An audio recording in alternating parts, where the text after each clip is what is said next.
কোনো রকম ঝামেলা ছাড়াই আটার মধ্যে সিদ্ধ আলু দিয়ে যে এতগুলো ফুলকো ফুলকো পোয়া পিঠা তৈরি করা যায় না দেখলে বিশ্বাসই করবেন না। আসসালামু আলাইকুম, welcome back to my channel. চলে এসেছি আরও একটি নতুন রেসিপি নিয়ে। আজকে কোনো রকম ঝামেলা ছাড়াই আটা আর আলু দিয়ে একটি নতুন ধরনের নাস্তা রেসিপি আপনাদের সাথে শেয়ার করছি। নাস্তাগুলো তৈরি করে নেওয়া একেবারেই সহজ আর খেতে কিন্তু দুর্দান্ত মজাদার। তো নাস্তাগুলো তৈরি করে নেওয়ার জন্য আমি প্রথমেই 1 কাপের মতো আটা নিয়ে নিয়েছি আর দিয়ে দিয়েছি স্বাদ মতো লবণ আর 3 টেবিল চামচের মতো চিনি। মিষ্টিটা আপনারা যেরকম খেতে পছন্দ করেন সেই অনুযায়ী দিয়ে দিতে পারেন। এখন এর মধ্যে দিয়ে দিচ্ছি 2 টেবিল চামচ পরিমাণ সাদা তেল। আপনারা চাইলে কিন্তু ঘিটাও ব্যবহার করতে পারেন।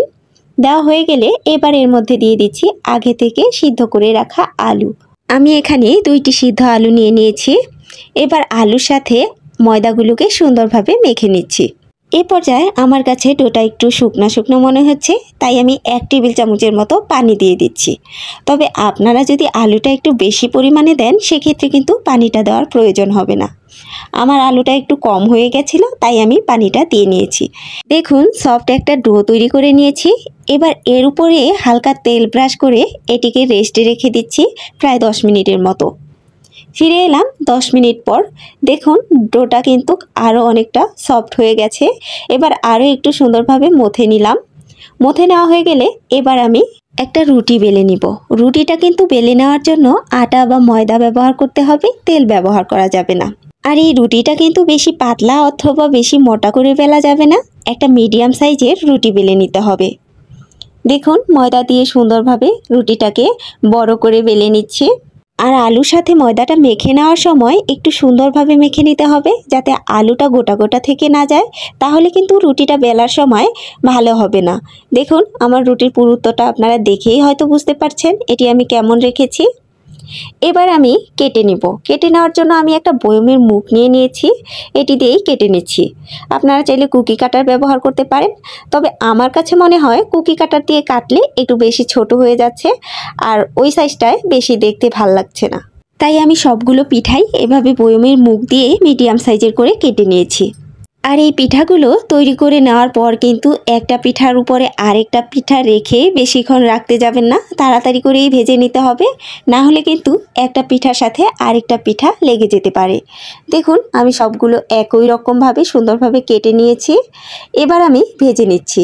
ভেজে নেওয়ার জন্য চুলায় কড়াই বসিয়ে তেলটা পর্যাপ্ত পরিমাণ গরম করে নিয়েছি। এবার একে একে পিঠাগুলোকে দিয়ে দিচ্ছি। পিঠা দেওয়া হয়ে গেলে চুলার আঁচটা মিডিয়ামে রেখে পিঠাগুলোর উপরে হালকা হালকা করে তেল উঠিয়ে দিচ্ছি। দেখতেই পাচ্ছেন সবগুলো পিঠা কত সুন্দরভাবে ফুলে উঠেছে। এবার চুলার আঁচটা মিডিয়ামে রেখে পিঠাগুলোকে উল্টে পাল্টে লালচে করে ভেজে নিব।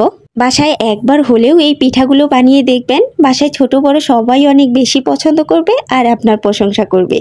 তো কথা বলতে বলতে কিন্তু আমার পিঠাগুলো সুন্দর একটি কালার চলে এসেছে। এবার এগুলোকে আমি উঠিয়ে পরিবেশন করে আপনাদেরকে দেখিয়ে দিচ্ছি। দেখতেই পাচ্ছেন পিঠাগুলো মাশাআল্লাহ কতটা লোভনীয় হয়েছে। আর পিঠাগুলো দেখেই হয়তো আপনারা বুঝতে পারছেন এগুলো খেতে কতটা মজাদার হয়েছে। আমি একটা পিঠা আপনাদেরকে ভেঙে দেখিয়ে দিব এই পিঠাটা কতটা মুচমুচে আর কতটা ফুলকো হয়েছে। আর আমার এই রেসিপিটি যদি আপনাদের কাছে ভালো লাগে তাহলে ভিডিওতে একটা লাইক দিয়ে চ্যানেলটি সাবস্ক্রাইব করে আমার পাশেই থাকবেন। আর পিঠার রেসিপিটি আপনাদের কাছে কেমন লেগেছে তা কমেন্ট করে জানাতে ভুলবেন না। তো দেখা হবে আবার কোনো নতুন রেসিপি নিয়ে। সে পর্যন্ত সকলেই অনেক ভালো থাকবেন। আল্লাহ হাফেজ। আসসালামু আলাইকুম viewers, welcome back to my channel. আজকে আটা আর কাঁচা আলু দিয়ে মাত্র 5 মিনিটে তৈরি করে নেওয়া যায় এমন একটি নাস্তা রেসিপি আপনাদের সাথে শেয়ার করছি। নাস্তাগুলো দেখতে যেরকম মাশাআল্লাহ অনেক বেশি লোভনীয় হয়, খেতেও কিন্তু হয় অনেক বেশি মজাদার, আর তৈরি করে নেওয়া তো একেবারেই সহজ। তো চলুন কথা না বাড়িয়ে পুরো রেসিপিটি দেখে নেই। নাস্তাগুলো তৈরি করে নেওয়ার জন্য আমি প্রথমেই 1.5 কাপ পরিমাণ আটা নিয়ে নিলাম। আপনারা আপনাদের পরিমাণ অনুযায়ী আটাটা কমিয়ে অথবা বাড়িয়ে নিয়ে নিতে পারেন। এবার এর মধ্যে দিয়ে দিলাম স্বাদ অনুযায়ী লবণ। এবার আটা আর লবণটাকে একটু সুন্দরভাবে মিশিয়ে নিয়েছি। এবার অল্প অল্প করে পানি দিয়ে একটা ডো তৈরি করে নিব। এখানে তেল দিয়ে ময়ান দিয়ে নেওয়ার কোনো প্রয়োজনই নেই, কারণ এই নাস্তাটা এমনিতেই অনেক বেশি মুচমুচে হয়। আর এই ডোটা কিন্তু বেশি শক্ত করে তৈরি করা যাবে না, ডোটা একটু সফট করেই তৈরি করতে হবে। আমার ডোটা তৈরি করে নেওয়া হয়ে গেছে। এবার এটিকে আমি রেস্টে রেখে দিলাম। আর আপনারা হয়তো ডোটা দেখেই বুঝতে পেরেছেন যে ডোটা কতটা সফট হয়েছে। এবার আমি 2টা কাঁচা আলু নিয়ে নিয়েছি। আলুগুলো আলুগুলোর খোসা ভালোভাবে ছাড়িয়ে এগুলোকে গ্রেট করে নিচ্ছি। আপনারা অন্য যে কোনোভাবেই আলুগুলোকে কুচি করে নিতে পারেন। আর এই আলুটা যদি কুচি করে নেওয়া মোটাও হয় তাহলেও কিন্তু কোনো প্রবলেম নেই, আপনারা মোটা চিকন যে কোনোভাবেই আলুটাকে গ্রেট করে নিতে পারেন। দেখুন আমার গ্রেট করে নেওয়া হয়ে গেছে। এবার আমি আলুটাকে ভালোভাবে পানি পাল্টে পাল্টে ধুয়ে ভালোভাবে চেপে একটা বাটিতে উঠিয়ে নিচ্ছি। অবশ্যই আলুটার পানি ভালোভাবে চেপে উঠাতে হবে, এর মধ্যে কোনো প্রকার পানি থাকা যাবে না। আলুটাকে চেপে উঠিয়ে নেওয়া হয়ে গেলে এবার এর মধ্যে আমি দিয়ে দিচ্ছি কিছুটা পেঁয়াজ কুচি, দিয়ে দিচ্ছি কিছুটা কাঁচামরিচ কুচি। ঝালটা আপনারা যেরকম খেতে পছন্দ করেন মরিচটা সেই অনুযায়ী দিয়ে দিবেন। এবার দিয়ে দিচ্ছি কিছুটা ধনিয়া পাতা কুচি। ধনিয়া পাতাটা যদি আপনারা খেতে পছন্দ না করেন সেই অনুযায়ী স্কিপ করতে পারেন। এবার দিয়ে দিলাম হাফ টেবিল চামচের মতো জিরের গুঁড়ো, হাফ টেবিল চামচের মতো হলুদ গুঁড়ো, হাফ টেবিল চামচের মতো মরিচের গুঁড়ো আর হাফ টেবিল চামচের মতো চাট মশলার গুঁড়ো আর স্বাদ অনুযায়ী লবণ। এবার দিয়ে দিলাম 1 টেবিল চামচের মতো কর্নফ্লাওয়ার, দিয়ে সুন্দরভাবে মিশিয়ে নিচ্ছি। কর্নফ্লাওয়ারটা অবশ্যই দিতে হবে, কর্নফ্লাওয়ারটা না দিলে নাস্তাগুলো ভেজে নেওয়ার সময় মাঝখান থেকে আলুগুলো বের হয়ে যেতে পারে। আমার আলুটা পারফেক্টভাবে তৈরি করে নেওয়া হয়ে গেছে, এটিকে আমি এক সাইডে রেখে দিচ্ছি। অন্যদিকে আমি যে ডোটা রেস্টে রেখেছিলাম সেই ডোটা নিয়ে আরও একটু ভালোভাবে মথে নিচ্ছি। মথে নেওয়া হয়ে গেলে এর থেকে আমি 2টা লিচি কেটে নিচ্ছি। আমি এখান থেকে একটা লিচি নিয়ে নিলাম আর এই লিচিটা দিয়ে আমি একটা রুটি বেলে নিচ্ছি। আর এই রুটিটা আপনারা মোটা বা পাতলা আপনাদের পছন্দ অনুযায়ী তৈরি করে নিতে পারেন, তবে খেয়াল রাখতে হবে বেশি মোটা যাতে না হয়ে যায়। আর এই ডোটা যেহেতু খুব সফট করে তৈরি করে নেওয়া হয়েছে তাই এই রুটিটা বেলতে কিন্তু কোনো কষ্টই হবে না, খুব সহজেই সুন্দরভাবে রুটিটা বেলে নেওয়া যাবে। দেখুন আমার রুটিটা বেলে নেওয়া হয়ে গেছে। আর রুটিটা আমি কীরকম পুরুত্বে রেখেছি তা হয়তো আপনারা দেখেই সুন্দরভাবে বুঝতে পারছেন। এবার এর উপরে আমি কিছুটা টমেটোর সস দিয়ে দিচ্ছি। সসটাকে আমি একটা চামচের সাহায্যে সুন্দরভাবে পুরো রুটিতে ছড়িয়ে দিচ্ছি। আর টমেটোর সসটা অবশ্যই দেওয়ার চেষ্টা করবেন, টমেটোর সসটার কারণে নাস্তাগুলো খেতে অনেক বেশি ভালো লাগে। এবার যে আলুটা আমি মেখে রেখেছিলাম সেই আলুটা আমি অর্ধেক পরিমাণ নিয়ে নিচ্ছি। অর্ধেকটা আলু আমি পুরো রুটিতে ছড়িয়ে দিচ্ছি আর বাকি অর্ধেকটা আলু আমি আরও একটা রুটি বেলে সেটাতে দিয়ে দিব।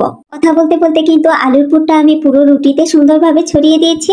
এবার সাইড দিয়ে আমি একটু করে পানি লাগিয়ে দিচ্ছি। পানিটা অবশ্যই দিতে হবে, এতে করে রুটিটা চারপাশে সুন্দরভাবে লেগে থাকবে।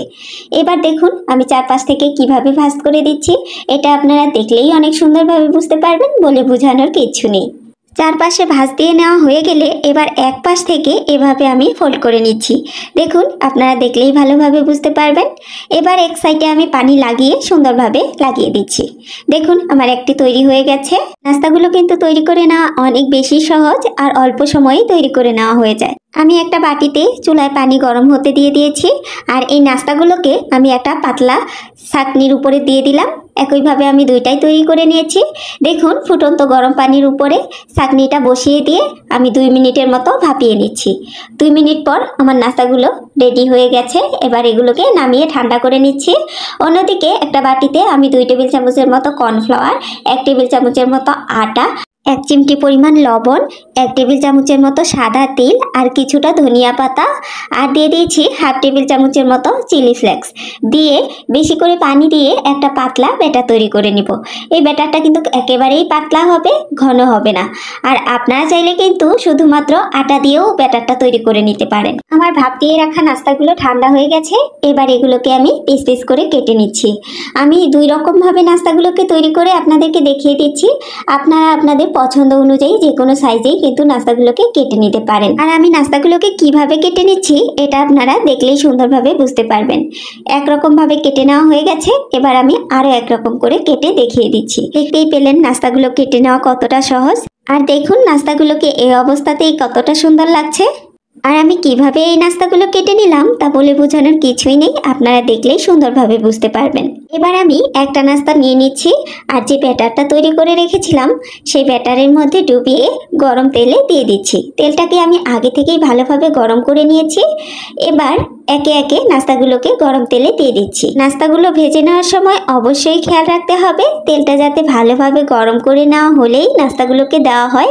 আর নাস্তাগুলো দেওয়া হয়ে গেলে চুলার আঁচটা মিডিয়ামে রেখে নাস্তাগুলোকে উল্টে পাল্টে লালচে করে ভেজে উঠিয়ে নিতে হবে। দেখুন আমার নাস্তাগুলোর মাশাআল্লাহ অনেক সুন্দর একটি কালার চলে এসেছে। এবার আমি এগুলোকে তেল থেকে উঠিয়ে নিচ্ছি। এবার আমি নাস্তাগুলোকে পরিবেশন করে আপনাদেরকে দেখিয়ে দিচ্ছি। দেখেই হয়তো বুঝতে পারছেন নাস্তাগুলো কতটা লোভনীয় হয়েছে। আর আমার এই রেসিপিটি যদি আপনাদের কাছে এতটুকু পরিমাণও ভালো লাগে তাহলে ভিডিওতে একটা লাইক দিয়ে চ্যানেলটি সাবস্ক্রাইব করে আমার পাশেই থাকবেন। দেখা হবে আবার কোনো নতুন রেসিপি নিয়ে। সে পর্যন্ত সকলেই অনেক ভালো থাকবেন। আল্লাহ হাফেজ।